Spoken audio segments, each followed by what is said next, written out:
সখী হে কৃষ্ণ মুখ দ্বিজ রাজ, কৃষ্ণ বপু সিংহাসনে বসি রাজ্য শাসনে, করে সঙ্গে চন্দ্রের সমাজ।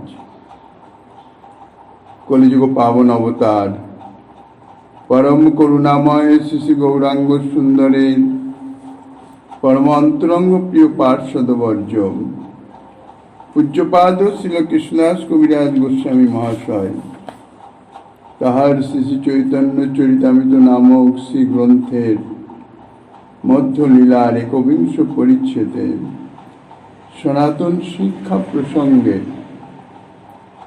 কামগায়ত্রী যে শ্রীকৃষ্ণের স্বরূপ, সেই কামগায়ত্রীর অর্থ বিচার করতে গিয়ে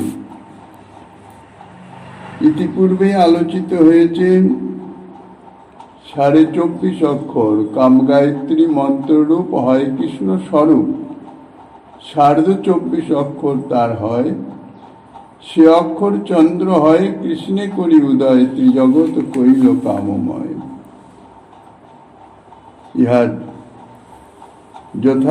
যৎকিঞ্চিত আস্বাদন গতকল্য প্রয়াস পাওয়া হয়েছে।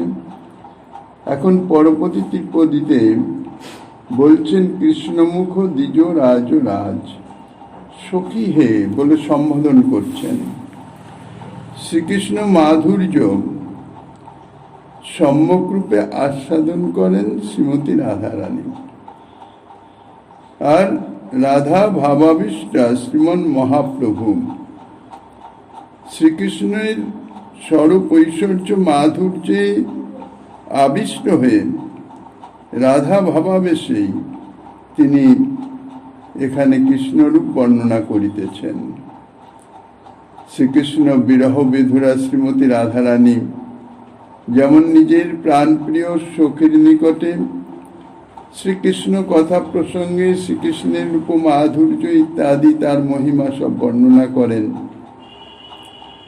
শ্রীমন মহাপ্রভু রাধাভাবে ভাবিত হয়ে সম্পূর্ণ আবিষ্ট নিজেকে রাধা মনে করেন, যেন কোনো সখীকে লক্ষ্য করেই এই কথাগুলি বলিতেছেন।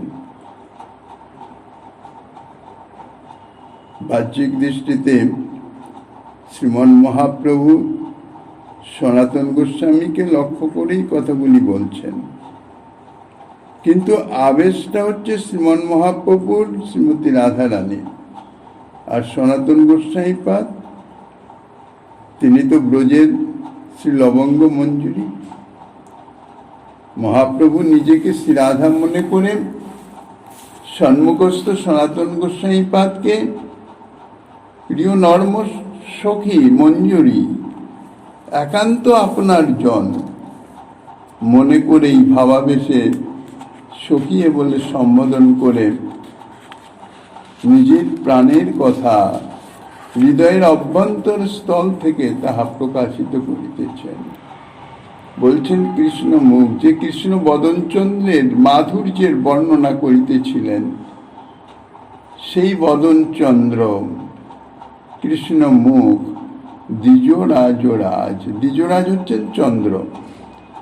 দ্বিজ শব্দে সাধারণত ব্রাহ্মণ ক্ষত্রিয় বৈশ্য এই 3 জাতি যাহাদের উপনয়ন সংস্কার দ্বিজাতি সংস্কার হয়ে যায় তাহাদের দ্বিজ বলে, এবং পক্ষী এবং দন্তকেও দ্বিজ শব্দের অর্থে পাওয়া যায়। আর দ্বিজরাজ এই সমস্ত অর্থাৎ ব্রাহ্মণ ক্ষত্রিয় বৈশ্য এই 3 জাতি পক্ষী দন্ত এ শব্দ এগুলো তো আছেই, এছাড়া দ্বিজরাজ অর্থাৎ এদের রাজা, দ্বিজদিগের রাজা তাহাকে বোঝায়। বিশেষত দ্বিজরাজ শব্দে চন্দ্রকেই উপলক্ষ করে বলা হয়, চন্দ্রই দ্বিজরাজ। তার কারণ হচ্ছে কি, এক সময় ব্রহ্মর্ষিগণ চন্দ্রকে দেখে ইনি আমাদের অধিপতি হন এই কথা বলে পিতৃগণ, দেবগণ, গন্ধর্ব ও ঔষধিগণ সহ সৌমদৈবত মন্ত্রে সোমকে অর্থাৎ চন্দ্রকে স্তব করেছিলেন। তাহাতে কি হলো? তাহাদের স্তবের প্রভাবে, মন্ত্রশক্তির প্রভাবে চন্দ্রের তেজ রাশি সমধিক বৃদ্ধি প্রাপ্ত হলো। আর ওই তেজপুঞ্জ যখন ভূতলে পতিত হলো কিরণের মাধ্যমে, চন্দ্রের স্নিগ্ধ কিরণের মাধ্যমে ওই তেজপুঞ্জ যখন পৌঁছালো ভূতলে, পতিত হলো, ভূতলে স্পর্শ করে তার সেই তেজপুঞ্জ দিব্য ঔষধি সমূহে পরিবর্তিত হলো, অর্থাৎ উৎপন্ন করলো।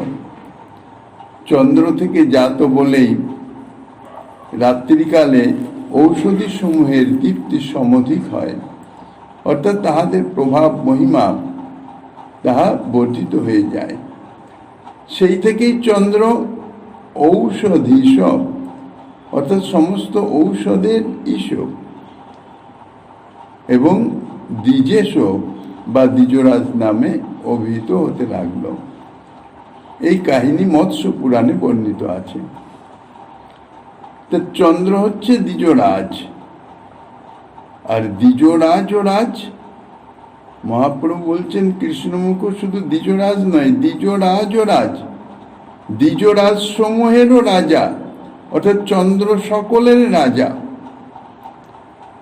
সৌন্দর্য, মাধুর্য, স্নিগ্ধতা দিতে যিনি চন্দ্র সমূহের মধ্যে শ্রেষ্ঠ, তিনি হচ্ছেন চন্দ্র সকলের রাজা, দ্বিজরাজ ও রাজ। এখন চন্দ্র সমূহ, তাহলে কত চন্দ্র? ইতিপূর্বেই বলেছেন 24.5 অক্ষর, 24.5টি চন্দ্র। 24.5টি চন্দ্রের কোনটি শ্রীকৃষ্ণের কোন অঙ্গে অধিষ্ঠিত সেটা বলতে গিয়েই সর্বপ্রথমে শ্রীকৃষ্ণের বদনের কথা বলছেন, শ্রীমুখের কথা বলছেন। শ্রীকৃষ্ণের মুখ 24.5 চন্দ্রের একটি চন্দ্র। 24.5 চন্দ্রের মধ্যে একটি চন্দ্র হচ্ছে শ্রীকৃষ্ণের মুখ, আর সেই হচ্ছে সমস্ত চন্দ্রের রাজা স্বরূপ। তাই দ্বিজরাজ ও রাজ, কৃষ্ণ মুখ দ্বিজরাজ ও রাজ। সাধারণতভাবে যিনি রাজা হন তার সমস্ত কিছু বিষয়ে তার প্রভাব, প্রতিপত্তি, বৈভব সমস্ত সর্বাধিক থাকে। তাইলে এখানে অন্যান্য চন্দ্রের তুলনাতে শ্রীকৃষ্ণের মুখরূপ চন্দ্র, তাহার সমস্ত কিছু প্রভাব, তার বৈশিষ্ট্য সর্বাধিক হবে। তো এখানে যে চন্দ্রের সম্বন্ধে, চন্দ্রের প্রভাব বা বৈভব, অর্থাৎ সৌন্দর্য, মাধুর্য, স্নিগ্ধতা,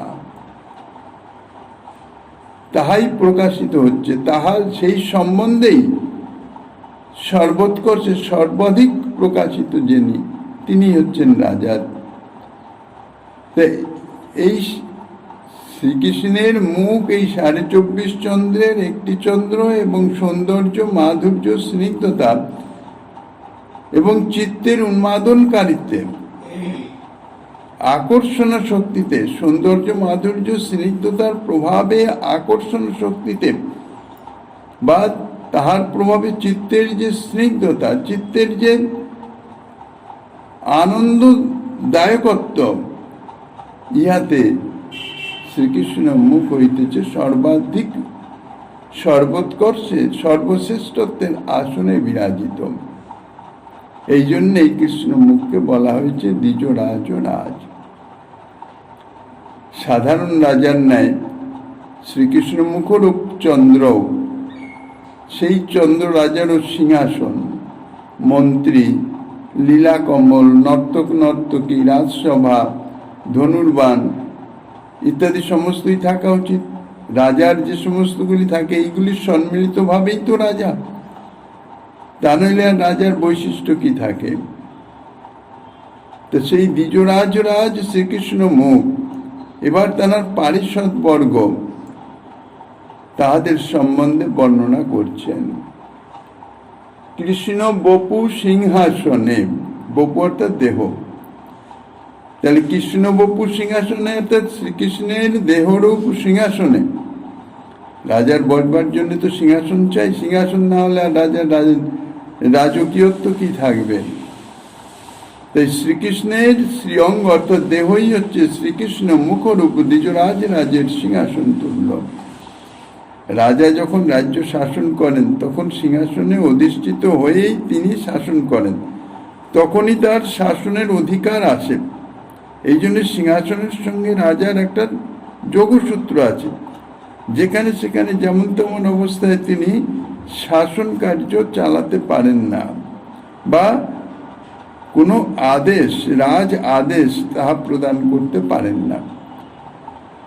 তাই এখানে বলছেন শ্রীকৃষ্ণের মুখরূপ যে দ্বিজরাজ রাজ, তাহা হচ্ছে শ্রীকৃষ্ণের দেহ হচ্ছে তাহার সিংহাসন তুল্য।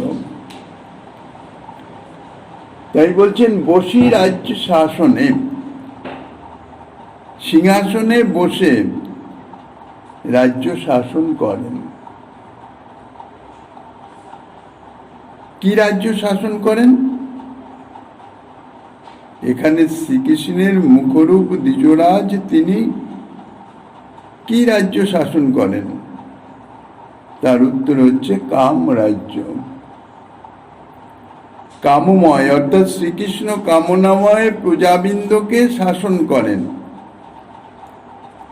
এই রাজা স্বীয় সৌন্দর্য মাধুর্যাদি দ্বারা জনগণকে এতই মুগ্ধ করে ফেলেন যে অত্যন্ত বশীভূত প্রজার ন্যায় তারা রাজ দর্শনের জন্যে, অর্থাৎ শ্রীকৃষ্ণের মুখচন্দ্র দর্শনের নিমিত্ত অত্যন্ত লালসান্বিত হয়ে থাকেন এবং প্রাণ ভরা আবেগ উৎকণ্ঠা রূপে উপঢৌকন নিয়ে তারা রাজদর্শনে ছুটে আসেন।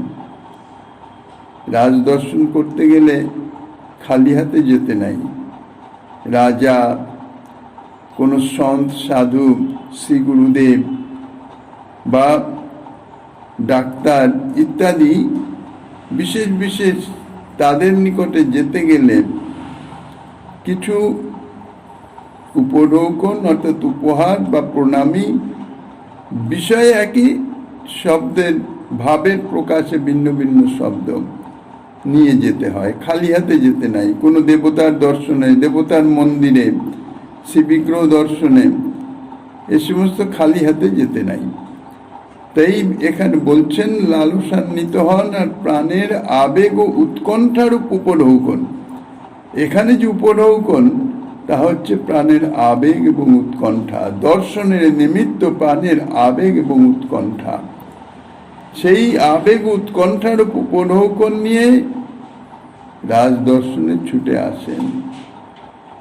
যে রাজা প্রজাবৎসল, তা সেই রাজা সর্বসময়ে প্রজাদের কল্যাণ, মঙ্গল ইত্যাদির দিকে দৃষ্টি রাখেন এবং তদ অনুরূপ কার্য করেন।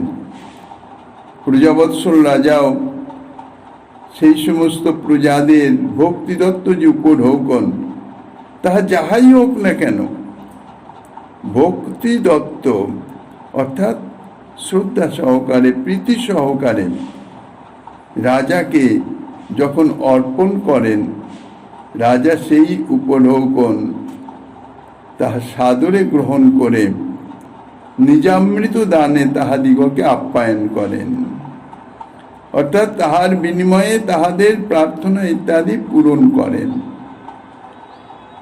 আর এই রাজার সুশাসনের গুণেই, প্রজা বৎসলতার গুণেই সকল প্রজা তাতে অনুরক্ত হন, আসক্ত হন। আর এই কৃষ্ণমুখরূপ রাজার সুশাসনের ফলেও সকলেই তাতে অনুরক্ত হয়ে যান। এখন রাজার প্রজাবৎসল রাজা, তার মধ্যে দুই একজন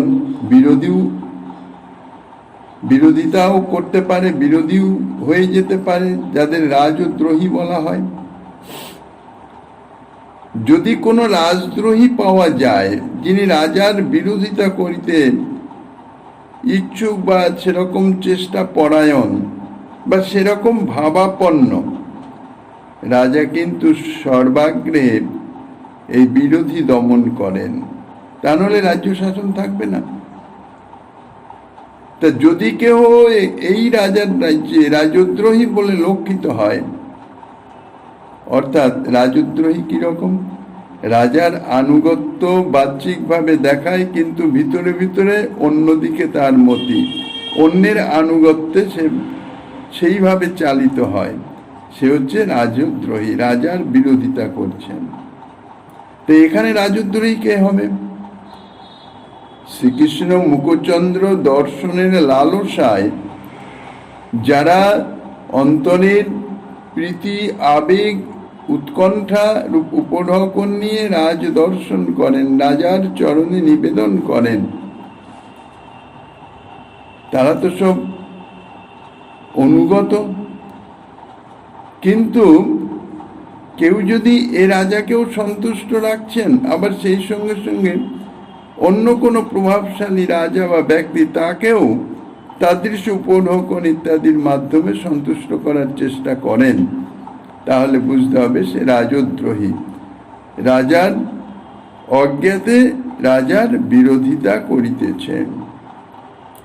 তো এখানে শ্রীকৃষ্ণ মুখচন্দ্রের দর্শন লালসা বাহ্যিকভাবে আছে, কিন্তু সে লালসা আন্তরিক ত্যাগ করে যদি কেউ অন্য বস্তুতে লালসা যুক্ত হয়, তাহলে কি হয়? এই পরমহিতৈষী রাজা কৃপারজ্জু দ্বারা তাহাকে বেঁধে এনে তাহার রাজদ্রোহিতা রূপ অপরাধ খালনের নিমিত্ত ইতর রাগ ও বিস্মারণ নিজ মৃত ধারা দ্বারা তাহাকে পরিধৌত করে নিজের প্রতি অনুরক্ত করে তোলেন। ইহাই হচ্ছে এই রাজার শাসনের বলতে গেলে মাধুর্য। অর্থাৎ শ্রীকৃষ্ণ মুখচন্দ্রের দর্শন লোক, অর্থাৎ ভগবত ভজনে রত হওয়ার পরেও যদি জাগতিক ভোগ বাসনা প্রলুব্ধ হয়ে ভগবত ভজন বাহ্যিকভাবে রয়েছে, অর্থাৎ রাজার রাজ্যে বাস করছে, কিন্তু ভিতরে ভিতরে তার মনে ইতর রাগ ও বাসনা, ইতর রাগ মানে ভগবত সেবা ব্যতীত অন্য বাসনা, সসুখ ভোগ বাসনা, নিজের সুখ ভোগ বাসনা, সে দেহেন্দ্রিয়াদির সুখ হোক বা মানসিক সুখ হোক, সেই সুখ বাসনা বহু প্রকারের, স্থূল সূক্ষ্ম নানান রকম, ইহা বিচার করে নির্ণয় করা অত্যন্ত কঠিন, মহৎ কৃপা সাপেক্ষ। দেহেন্দ্রিয়ের সুখ বাসনা যাহা স্থূল, সেটা স্বাভাবিকভাবে অনেক সময় দেখা যায় যে আমার এটা চাই ওটা চাই, বিলাস ব্যসন ইত্যাদি, ভোজ্য বস্তু ইত্যাদি, এগুলি হচ্ছে স্থূল। কিন্তু মানসিক যে সুখ বাসনা, সেটি এত সূক্ষ্ম আর তাহার প্রভাব বিস্তার এত বেশি যে তাহা নির্ণয় করে তাহাকে তার থেকে দূরে থাকা এটা অত্যন্ত কঠিন হয়ে যায়। তো এই যে সসুখ ভোগ বাসনা, ইহাই হচ্ছে রাজদ্রোহিতা। যিনি শ্রীকৃষ্ণের চরণে শরণাগত হন, অর্থাৎ ভজনে রত হন, তিনি শ্রীকৃষ্ণ এত করুণাময়, এই জন্যে বলছেন পরম হিতৈষী রাজা, তার চরণে শরণ তো নিয়েছেন, তিনি কৃপারজ্জু দ্বারা তাকে বন্ধন করে নিয়ে আসেন। তার এই রাজদ্রোহিতা রূপ অপরাধ, অর্থাৎ তার যে ইতর রাগ, জাগতিক ভোগ বাসনায় যে তার আকর্ষণ আসক্তি, তাহা দূরীভূত করে দেন। কিভাবে দূরীভূত করবেন? এখন সাধারণত দেখা যায় আমার যে বস্তুটি পাওয়ার জন্য অন্তরের বাসনা আকর্ষণ, তার থেকে যদি উত্তম বস্তু প্রাপ্ত হয়ে যায়, তাহলে আর সেই বস্তুর প্রতি, অর্থাৎ পূর্বের বস্তুর প্রতি আর কোনো আসক্তি বাসনা থাকবে না।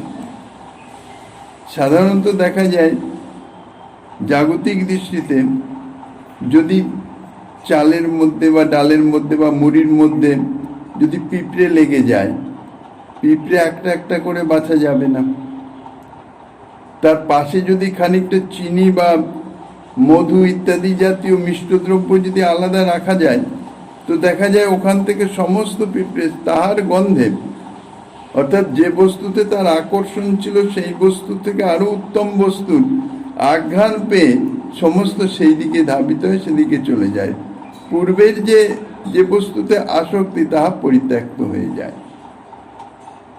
এখানে ঠিক সেই রকম পরম হিতৈষী রাজা শ্রীকৃষ্ণ মুখচন্দ্র, তিনি তার কৃপারোজ্য অর্থাৎ সৌন্দর্য, মাধুর্য ইত্যাদির দ্বারা তাদের এমনভাবে আকর্ষণ করেন, যার জন্য বলছেন ইতর রাগ ও বিস্মারণং, জড়জাগতিক ভোগ সুখ, জড়জাগতিক ভোগ সুখের প্রতি যে আসক্তি তাহা বিস্মৃত করে দেওয়া যায়, বিস্মৃত করে দেওয়ার সামর্থ্য সম্পন্ন যে সৌন্দর্য মাধুর্য, তার দ্বারা তাদের পরম ধৌত করে, অর্থাৎ তাদের সেই ইতর রাগ শোষক ভোগ বাসনার সম্যক নিবৃত্তি করে নিজের প্রতি অনুরক্ত করে তোলেন।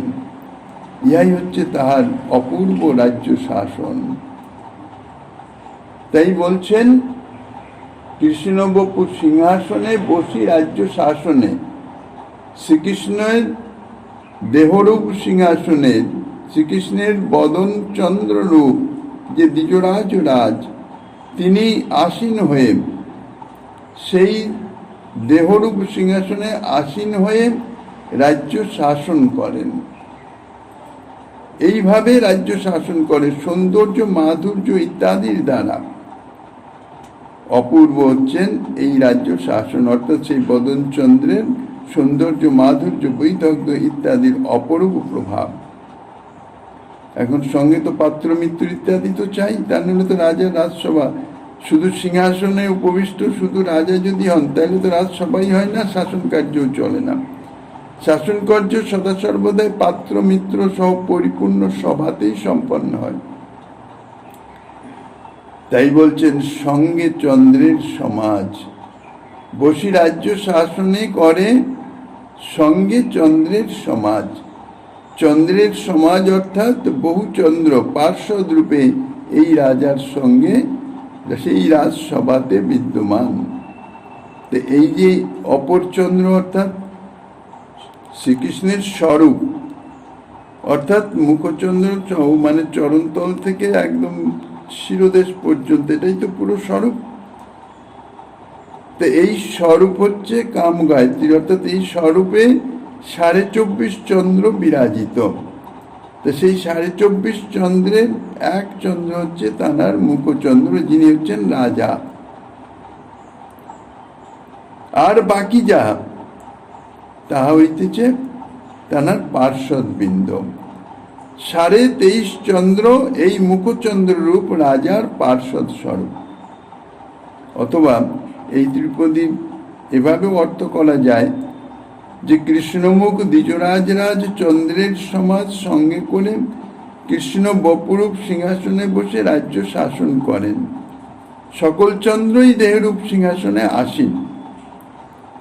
অথবা রাজ্য শাসন করেন মানে কামরাজ্য শাসন করেন, সমস্ত কামকে বা কামনাকে বা অন্য বস্তু থেকে আকর্ষণ করে, অন্য বস্তুর প্রতি যে কামনা তা থেকে আকর্ষণ করে নিজের প্রতি প্রয়োগ করেন। ইহাই হচ্ছে তাঁর রাজ্য শাসন করে সঙ্গে চন্দ্রের সমাজ। তারপর বলছেন দুই গণ্ড সূচিকণ যিনিমণি দর্পণ, সেই দুই পূর্ণ চন্দ্র জানি, ললাট অষ্টমী ইন্দু তাহাতে চন্দন বিন্দু, সেও এক পূর্ণ চন্দ্র মানি। দুই গণ্ড হচ্ছে দুই কপল, দুই গাল। সূচিকণ অর্থাৎ এই কপলের যে চাকচিক্য, যে ঝলমল মানে যে উজ্জ্বলতা, তাই বলছেন সুচিক্কণ উত্তম চাকচিক্য যুক্ত। কিরকম? যেন মণি দর্পণ, যে দর্পণের চারিধারে মণি দ্বারা সাজানো থাকে তাহাকে বলা হয় মণি দর্পণ। আর এই মণির একটা নিজস্ব উজ্জ্বলতা আছে, একটা আলো আছে, একটা আভা আছে, সেই আভায় কি হয়, দর্শনের যে চাকচিক্য উজ্জ্বলতা তা আরো প্রকাশিত হয়, বৃদ্ধিপ্রাপ্ত হয়। তো শ্রীকৃষ্ণের গণ্ডস্থল এইরূপ মণিদর্পণ অপেক্ষাও অনেক বেশি উজ্জ্বল, চাকচিক্যময়। গণ্ডস্থলের যে চাকচিক্য মণিদর্পণকেও পরাজিত করে, এই জন্য বলছেন যিনি মণিদর্পণ, মণিদর্পণকেও পরাজিতকারী তাদৃশ গণ্ড। মণিনির্মিত দর্পণকেও মণিদর্পণ বলা যায়, ইহাও অত্যন্ত উজ্জ্বল চাকচিক্যময়। তো শ্রীকৃষ্ণের দুই গণ্ড হচ্ছে দুই পূর্ণ চন্দ্র। ললাট হচ্ছে কপাল, ললাট অষ্টমী ইন্দু। অষ্টমী ইন্দু মানে অষ্টমী তিথির ইন্দু অর্থাৎ চন্দ্র। অষ্টমী তিথির চন্দ্র সাধারণত প্রতিপদ থেকে শুরু করে একটু একটু করে বর্ধিত হতে হতে পূর্ণিমাতে গিয়ে তো পূর্ণচন্দ্র হন। তা অষ্টমী মানে 8 দিনের মাথায় অর্ধেক তার আকার হয়, তাহলে অর্ধচন্দ্র।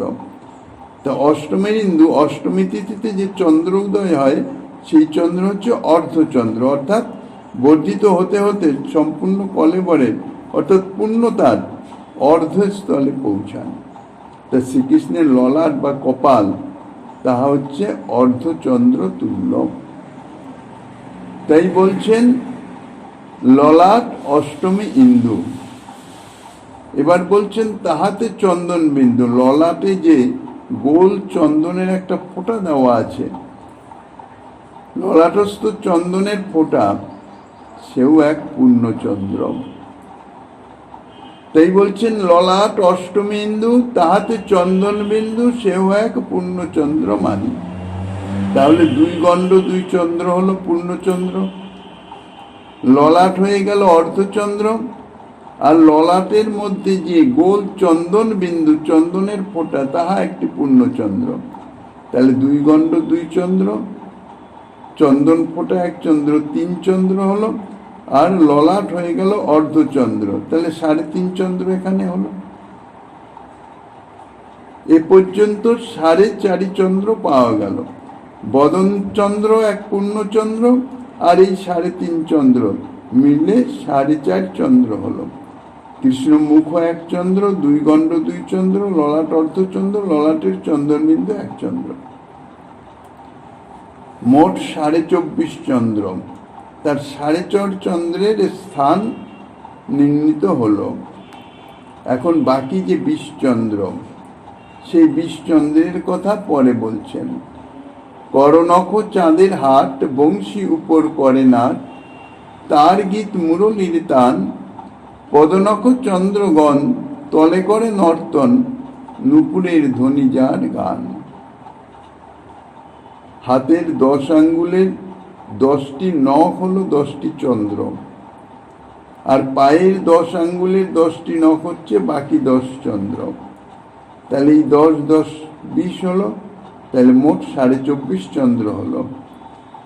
পরম জ্যোতিষ্মান এবং দর্শনে তাপনাশক, স্নিগ্ধতা বিধায়ক বলে এই সমস্ত নখ, তার যে জ্যোতি স্নিগ্ধতা, তাকে চন্দ্রের সঙ্গে তুলনা করেছেন, তাই নখ চন্দ্র। হাতের নখ, হাতের 10টি নখ, 10টি চন্দ্র। তার কাজ কি? বংশীর উপর করে নাট। কর নখরূপ চন্দ্রগণ বংশীর উপরে নৃত্য করতে থাকেন। যখন শ্রীকৃষ্ণ অধরে মুরলী স্থাপন করেন, বংশী বাদন করেন, তখন এই হাতের আঙ্গুলগুলি সব তো ওঠানামা করে, অর্থাৎ নৃত্য করে। বাঁশি বাজাবার সময় 2 হাতের আঙ্গুলের অগ্রভাগই বারবার উঠাতে হয়, নামাতে হয়। আর এই সঙ্গে সঙ্গে অঙ্গুলের অগ্রভাগে তো নখের অবস্থান, সেই নখগুলো ওঠানামা করে। আর এই ওঠানামাই হচ্ছে নখচন্দ্রের নৃত্য, অর্থাৎ নাট। তা বলছেন বংশীর উপরে করে নাট। বংশীর উপরে এই যে করনখ চন্দ্র, তাহা নৃত্য করে। আর তাদের গান হচ্ছে তার গীত মুরলীর তান। নর্তকগণ গানের তালে তালে নৃত্য করে থাকেন, গান তো চাই। শুধু নৃত্য হলে তো বোঝা যাবে না, তার সঙ্গে সঙ্গীতও চাই, সঙ্গীতের তালে তালে তাদের নৃত্য প্রকাশিত হয়। এখানে বংশীর ধ্বনিরূপ যে গান, সেই গানের তালে তালেই নখচন্দ্রগণ নৃত্য করতে থাকেন, অথবা নর্তকগণ তারা নৃত্যের সঙ্গে সঙ্গে গানও করে থাকেন। এখানে মুরলীর ধ্বনি হচ্ছে এই নর্তকগণের গান, গীত। বংশীর ধ্বনি বংশী ছিদ্রপরি অঙ্গুলি সঞ্চালনের অনুযায়ী তো হয়ে যায়, যেরকম যেরকম অঙ্গুলি সঞ্চালন করবেন সেরকম সেরকম ধ্বনির তারতম্য তাহা প্রকাশিত হয়। সুতরাং নখচন্দ্রের নৃত্যের সঙ্গে মুরলীর যে ধ্বনি, তাহার একটা বিশেষ সম্বন্ধ আছে, একতানতা আছে।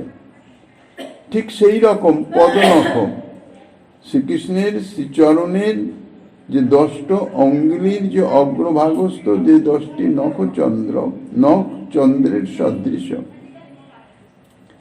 পদ সঞ্চালনের সঙ্গে সঙ্গে তারাও যেন নৃত্য করেন। তাই বলছেন পদনখ চন্দ্রগণ তলে করে নর্তন।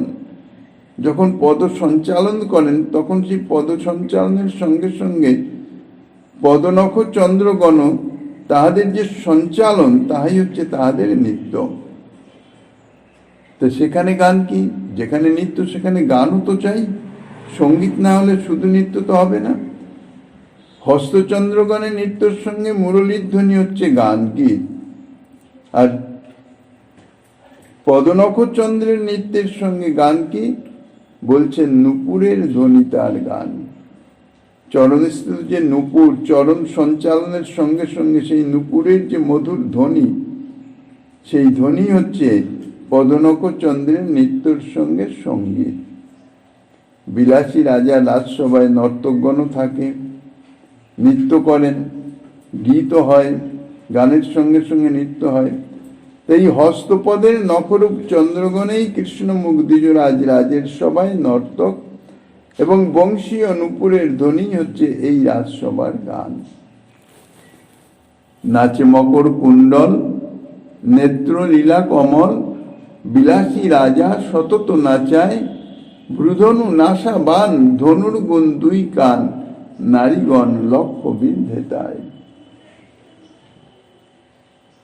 পূর্বোক্ত শ্লোকে যস্যানন মকর কুণ্ডল চারু কর্ণ ইত্যাদি অংশের এখন অর্থ করছেন। নাচে মকর কুণ্ডল, যখন মুখ সঞ্চালন করছেন সেই সঙ্গে সঙ্গে কর্ণস্থিত যে মকর কুণ্ডল, 2 কর্ণে, ইহা সঞ্চারিত হয়।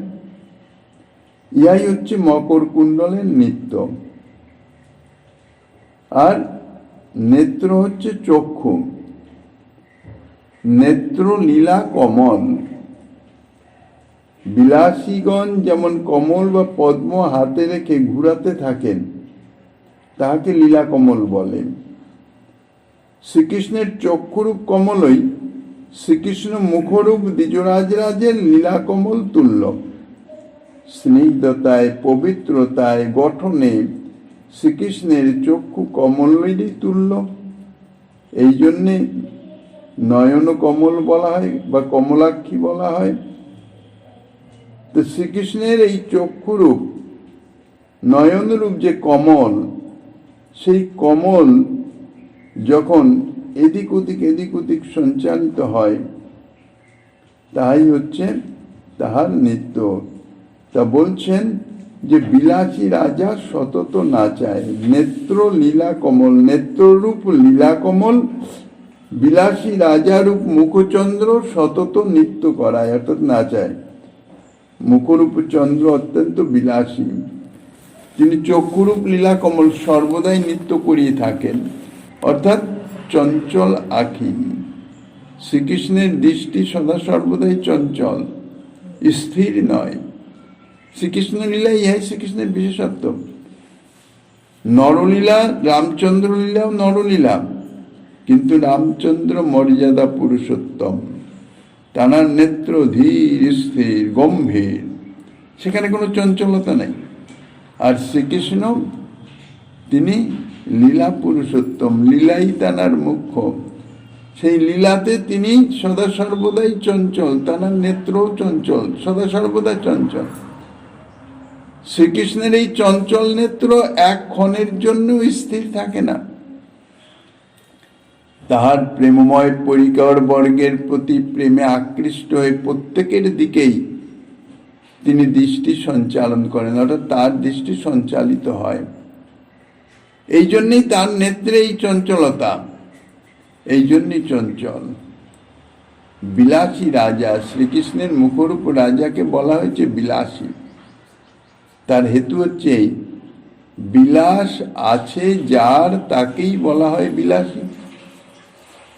প্রিয়জনের সঙ্গবশত গতি, স্থান, আসন, মুখ, নেত্রাদির চেষ্টায় তৎকালীন যে বৈশিষ্ট্য, অর্থাৎ প্রিয়জনকে প্রাপ্ত হয়ে হৃদয়ের যে আনন্দ উচ্ছ্বলিত হয়ে ওঠে, সেই আনন্দের বহিঃপ্রকাশের নিমিত্ত যে গতি, স্থান, আসন, মুখ, নেত্র ইত্যাদির যে বিভিন্ন চেষ্টা, তাহাকে বলা হয় বিলাস।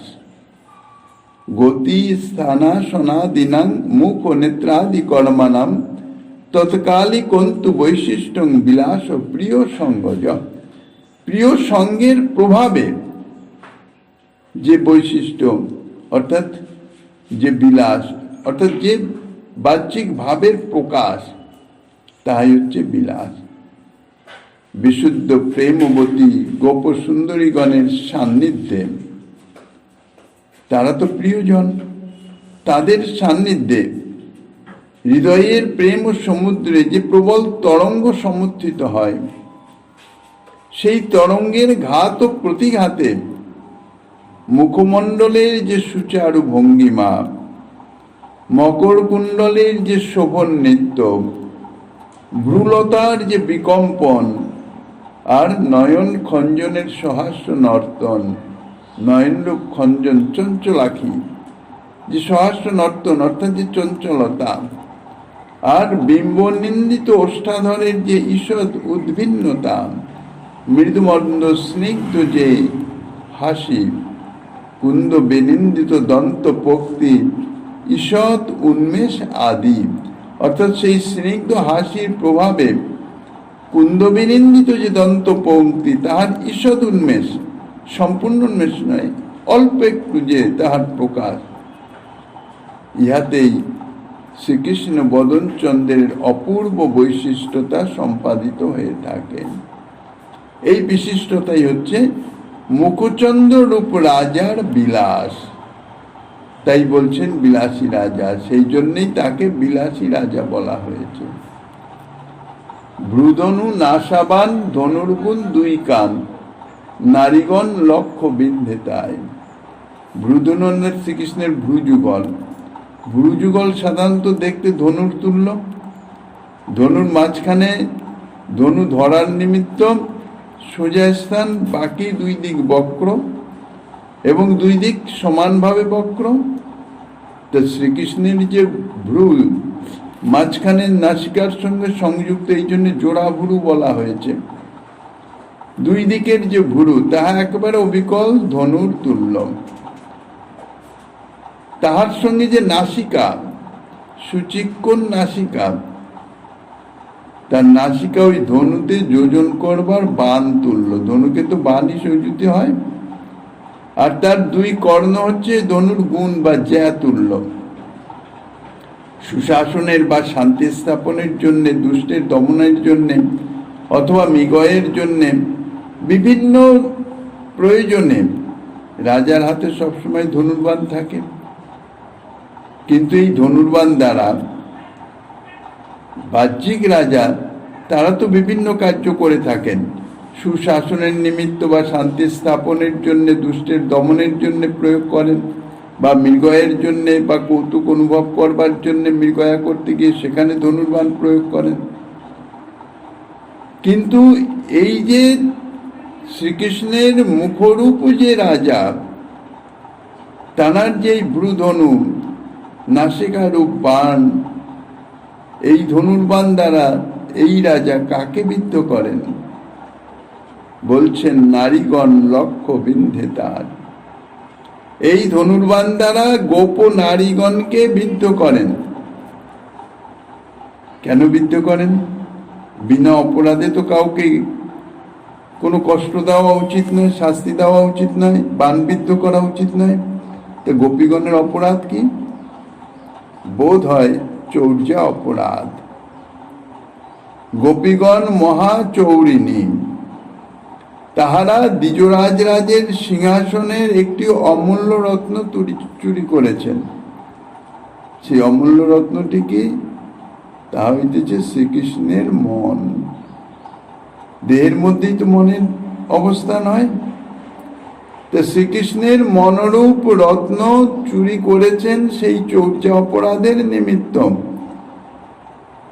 ধনুর্বাণ দ্বারা গোপীগণকে বিদ্ধ করেন। অথবা এটা তো দুষ্টের দমনার্থে যদি ধনুর্বাণ প্রয়োগিত হয় তাহলে সেক্ষেত্রে প্রযোজ্য। যদি মৃগয়ের ক্ষেত্রে ধনুর্বাণ প্রয়োগ হয়, মৃগয়া তো আর কিছু নয়, কৌতুক অনুভব করা। মৃগয়ের উদ্দেশ্য হচ্ছে কেবল কৌতুক, আর কিছুই নয়। এই রাজা কেবল কৌতুকের নিমিত্ত মৃগীস্বরূপ মৃগনয়না গোপীদিগকে বাণবিদ্ধ করে থাকেন, এ অর্থও আসতে পারে। ভ্রুর সঙ্গে ধনুরাকৃতির সাম্য আছে। সুতীক্ষ্ণাগ্র বাণের সঙ্গে সুতীক্ষ্ণাগ্র নাসিকার সাম্য আছে। লক্ষ্য স্থির করতে ধনুতে বাণ যোজনা করে যখন বাণের মূলদেশে বারংবার আকর্ষণ করা হয় তখন ধনু মুহুর্মুহু কম্পিত হতে থাকে। আর এই কম্পনের সঙ্গে শ্রীকৃষ্ণের ভ্রুলতার ঈষৎ কম্পন, তারও সাদৃশ্য আছে। মর্মার্থ হচ্ছে এই, শ্রীকৃষ্ণের ভ্রু, নাসা ও কর্ণের যে অপূর্ব চারুতা, অপূর্ব যে মুগ্ধতা, অপূর্ব যে সৌন্দর্যের উচ্ছলতা, তাহাতে মুগ্ধ হয়ে কৃষ্ণকান্তা গোপ ও সুন্দরীগণ বাণবিদ্ধ হরিণীর মতো অন্যত্র গমনের সামর্থ্য হারিয়ে ফেলেন। হরিণীকে যদি বাণবিদ্ধ করা হয় সে যেমন আর চলতে পারে না, ঠিক সেই রকম অর্থাৎ শ্রীকৃষ্ণের প্রতি এমনভাবে আকর্ষিত হয়ে যায় যে তাহাদের আর মন অন্য কোথাও যেতে পারে না। এই চাঁদের বড় নাট, পশারি চাঁদের হাট, বিনিমূলে বিলায় নিজামৃত, কাহ স্মিত জ্যোৎস্নামৃতে, কাহাকে অধরামৃতে, সব লোক করে আপ্যায়িত। কৃষ্ণ মুখরূপ চন্দ্রের পশারি অর্থাৎ প্রসারিত করে, বিস্তার করে, এই চন্দ্রের নিজের অমৃত বিস্তার করে, রাজার রাজধানীতে যেমন হাট বাজার থাকে তেমনি কৃষ্ণ মুখরূপ দ্বিজরাজের রাজধানীতেও হাট বাজার আছে। এই বাজারই দোকানি হচ্ছে এইসব চন্দ্র। রাজা এই দোকানিদের সংযোগে অর্থাৎ দোকানিদের যোগে, যেসব চন্দ্রের যোগে কি করেন? রাজধানীতে সমাগত লোকগণকে নিজের যে অমৃত, নিজের যে মাধুর্য অমৃত, তাহা বিতরণ করেন বিনামূল্যে। সাধারণত দোকানিগণ তো মূল্য নিয়েই তারা জিনিস দেন। এখানে দোকানি মানে এইসব চন্দ্র, এরা কোনো মূল্য নেয় না। এরা অকাতরে সমস্ত সামগ্রী অর্থাৎ শ্রীকৃষ্ণ মুখরূপ রাজার যে মাধুর্য, যে সৌন্দর্য মাধুর্য, বৈদগ্ধ্য রূপ যে অমৃত, তাহা বিতরণ করেন। রাজা অত্যন্ত দয়ালু, এই জন্যে বিনামূল্যে বিতরণ করেন। যদি দয়ালু না হতেন তাহলে বিনামূল্যে এ জাতীয় এতাদৃশ অমৃত কেন বিতরণ করবেন? বৃন্দাবনই হচ্ছে তাহার রাজধানী। কি অমৃত বিনামূল্যে বিতরণ করেন?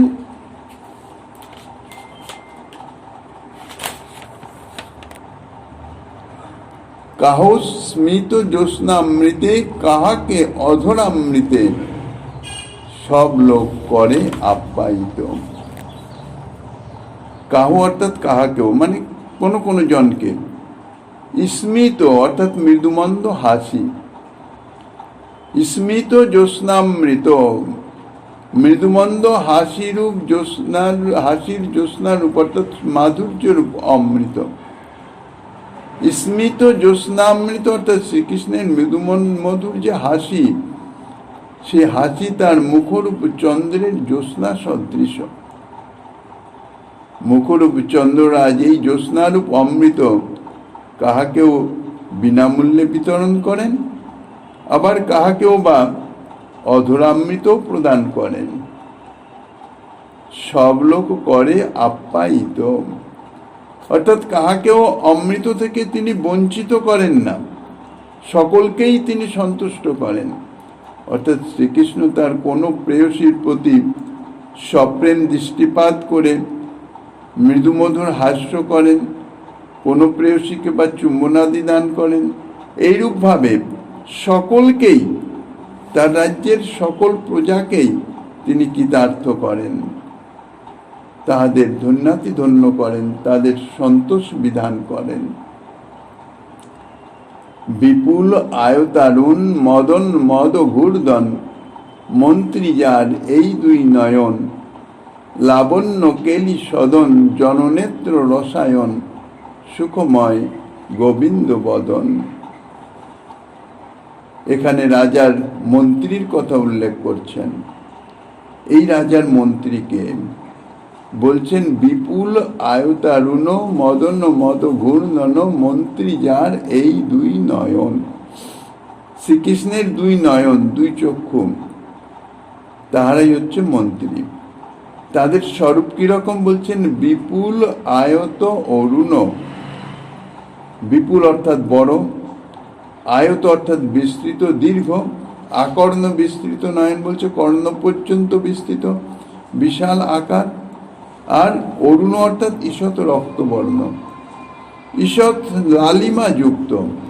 আর মদন মদ ঘূর্ণন অর্থাৎ মদন অর্থাৎ কাম মত্ততায় ঘূর্ণন যাহার, অর্থাৎ যে নয়ন মদন মদে সদা সর্বদা ঘূর্ণিত হচ্ছে, অথবা মদের ঘূর্ণন হয় যাহার দ্বারা মদনের গর্ব খর্বিত হয়ে যায়, এমন যে নয়ন শ্রীকৃষ্ণের এই আকর্ণ বিস্তৃত ঈষৎ রক্তাভ মদন মদ ঘূর্ণিত বিশাল চক্ষু দুইটি হচ্ছে দ্বিজরাজ রাজের মন্ত্রী। অনুগ্রহ বা কৌতুকাদি বিষয়ে রাজাকে যিনি সদা সর্বদা পরামর্শ প্রদান করেন, যাহার পরামর্শ অনুসারেই রাজা রাজকার্য সম্পাদন করেন, তাকেই তো বলা হয় মন্ত্রী। তো শ্রীকৃষ্ণের এই যে নয়নরূপ মন্ত্রী, এই নয়ন যেদিকে ফিরবে তার মুখও অর্থাৎ চন্দ্রসময় রাজাও সেই দিকেই ফিরবে।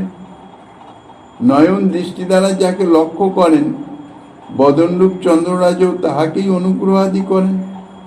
তো কৃষ্ণ মুখরূপ দ্বিজরাজ রাজ যে কৃষ্ণ চিত্তের চৌর্য অপরাধের জন্য ব্রুদনু নাশাবান দ্বারা গোপীদিগকে বিদ্ধ করেন, কিংবা মৃগয়ায় গোপনারী রূপা হরিণীগণকে বিদ্যা করেন, অথবা স্মিত জ্যোৎস্নামৃতে কি অধরামৃতে গোপ ও ললনাদিগকে আপ্যায়িত করেন, তাহাও শ্রীকৃষ্ণের এই মন্ত্রীরূপ চক্ষুর ইঙ্গিতে, অর্থাৎ চক্ষুর পরামর্শে। চক্ষুর দৃষ্টি যার দিকে লক্ষ্য করবেন, শ্রীকৃষ্ণের মুখচন্দ্রের তাদৃশ্য যে প্রসাদ, কৃপা প্রসাদ বা তাদৃশ্য যে ব্যবহার, তা তার প্রতি হবে। এই জন্যেই চক্ষু দুটি মন্ত্রীর কাজ করিতেছেন। তারপরে বলছেন লাবণ্য কেলি সদন জননেত্র রসায়ন, সুখময় গোবিন্দ বদন।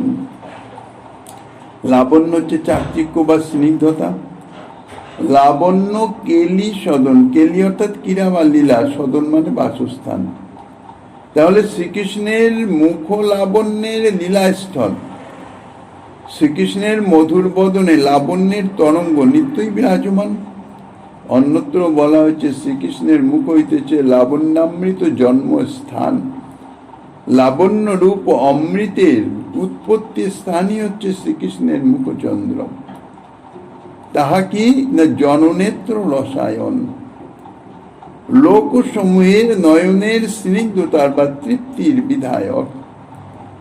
যাহারা শ্রীকৃষ্ণের বদনচন্দ্র দর্শন করেন তাহাদের নয়নের সকল সন্তাপ দূরীভূত হয়ে যায়, নয়নের অপূর্ব তৃপ্তি লাভ করেন।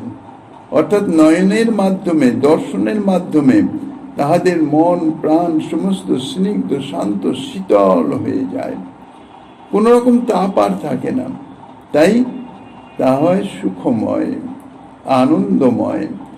এই শ্রীকৃষ্ণের বদন কমল এই জন্য আনন্দময়, আনন্দরূপ শ্রীগোবিন্দের বদনও আনন্দময়, যেন ঘনীভূত আনন্দ দ্বারা গঠিত। এই জন্য ওই শ্রী বদন সম্বন্ধনীয় সকলেই আনন্দময়। বদনের অধিকারী আনন্দময়, যাহারা ওই শ্রীবদন দর্শন করেন, যাহারা তাহা স্মরণ করেন, যাহারা বদন মহিমা শ্রবণ করেন কি কীর্তন করেন, অর্থাৎ ওই বদন সম্বন্ধনীয় যাহা কিছু সমস্তই আনন্দময়। ওই বদনের সঙ্গে যেভাবেই হোক যাহারই কোন রকম সম্পর্ক স্থাপিত হয়, সম্বন্ধ হয়, তিনি এক অপূর্ব আনন্দ লাভ করে থাকেন। এই জন্যই বলছেন সুখময় গোবিন্দ বদন। গোবিন্দ গো পালনকারী শ্রীকৃষ্ণ ব্রজেন্দ্র নন্দন, গোপবেশ বেণুকর নবকিশোর নটবর ব্রজেন্দ্র নন্দন, ব্রজেন্দ্র নন্দনের স্বরূপ। সেই ব্রজেন্দ্র নন্দনের বদন, ব্রজেন্দ্র নন্দনের সৌন্দর্য মাধুর্যই সর্বাপেক্ষা বেশি, অসমর্থ। এই যে সত্যটি, এইটি প্রকাশ করবার জন্যেই এইখানে গোবিন্দ শব্দ প্রয়োগ করেছেন। অথবা গোবিন্দ শব্দ ইহাও হয়, গো অর্থাৎ ইন্দ্রিয় সমূহকে পালন করেন যিনি, তিনি হচ্ছেন গোবিন্দ। যাহার রূপরস গন্ধে স্পর্শ শব্দ দ্বারা চক্ষু কর্ণ নাসিকা জিহ্বা ত্বকাদি সমস্ত ইন্দ্রিয়ই নিজেদের অনুকূল আস্বাদ্য বস্তু লাভ করে পরিতৃপ্ত হয়, সার্থকতা লাভ করে, তিনি হচ্ছেন গোবিন্দ। বদনের সৌন্দর্য মাধুর্যাদি দ্বারা নয়নের পরিতৃপ্তি ও সার্থকতা সাধিত হয়। এই জন্যই বলা হয়েছে গোবিন্দ বদন সদা সর্বদাই সুখময় আনন্দময়। সেই গোবিন্দ বদনের সঙ্গে যেভাবেই হোক, আনন্দময় গোবিন্দ বদনের সঙ্গে যেভাবেই হোক, কোন রকম যদি সম্বন্ধ স্থাপন করা যায়, তাহলেই মন বুদ্ধি চিত্ত সমস্ত আনন্দময় হয়ে যায়। বদনের দর্শন বা বদনের স্মরণ বা বদনের মহিমা শ্রবণ কীর্তন কোনোভাবে একটু সম্বন্ধ বা সংযোগ স্থাপিত হলেই হলো। আনন্দের সঙ্গে সংস্পর্শে জড়জাগতিক সমস্ত জ্বালা নিবৃত্ত হয়ে গিয়ে পরম আনন্দময় হয়ে যায়। পরবর্তী যাহা আস্বাদনে দিচ্ছেন শ্রীমন মহাপ্রভু গিরিধারীর কৃপা হলে আগামী দিন আস্বাদনের বাসনা রেখে অধ্যকার শ্রী চৈতন্য কথার এখানেই বিশ্রাম।